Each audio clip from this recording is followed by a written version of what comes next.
एक बार की बात है। एक राजा था। वो राजा बहुत दयावान और दिलदार था।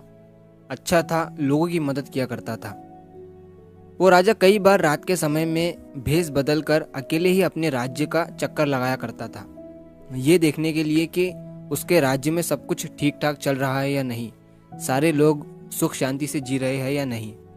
तो एक बार जब वो राजा रात के समय भेष बदल कर अपने राज्य का चक्कर लगाकर अपने महल की तरफ वापस आ रहा था, तो महल से थोड़ी दूरी पर उसे एक बूढ़ा आदमी पेड़ के नीचे बैठा हुआ दिखता है। ठंड का समय था और बूढ़े आदमी के पास कोई गर्म कपड़ा या कंबल नहीं था।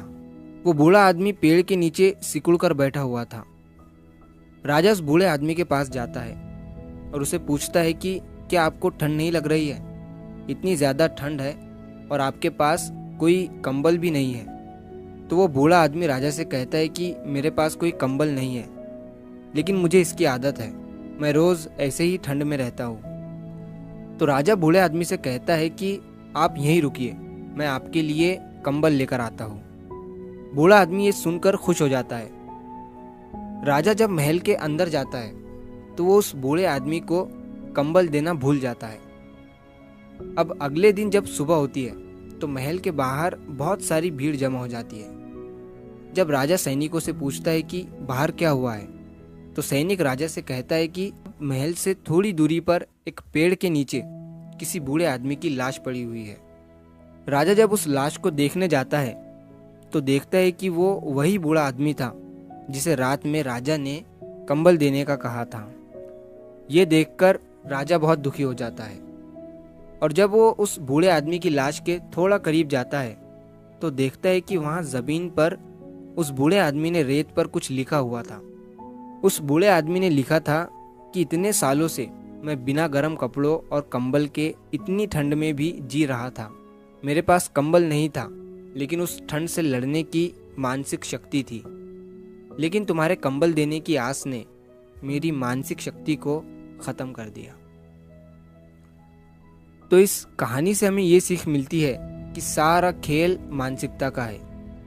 अगर आप मानोगे नहीं कि आप सक्सेसफुल हो सकते हो और एक दिन ज़रूर होंगे, तो आप कभी सक्सेसफुल हो ही नहीं सकते हो, क्योंकि दिमाग ऐसे ही काम करता है। इतने सालों से उस बूढ़े आदमी के दिमाग को पता था कि अपने पास कंबल नहीं है, तो वो उस ठंड को बर्दाश्त कर लेता था।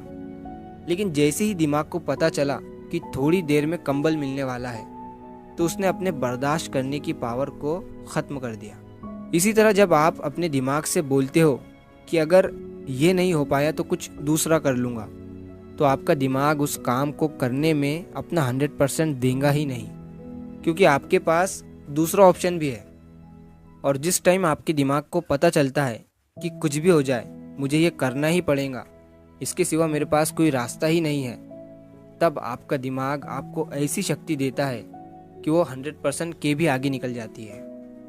तो अपनी मानसिकता, अपना माइंडसेट सही बनाओ और अपने दिमाग को ये कहो कि मैं ये कर सकता हूँ, तभी आपका दिमाग उस काम में अपना 100% दे पाएगा। तो अगर आप इस कहानी को और भी लोगों तक पहुँचाना चाहते हो तो इस वीडियो को लाइक करिए, ताकि YouTube इस वीडियो को और भी लोगों तक पहुँचाए। और अगर कहानी अच्छी लगी हो तो हमारे चैनल को सब्सक्राइब ज़रूर करिए। मिलता हूँ मैं अगली बार इसी तरह की कहानी के साथ। तो सब्र करो, शुक्र करो और ज़िंदगी में आगे बढ़ो।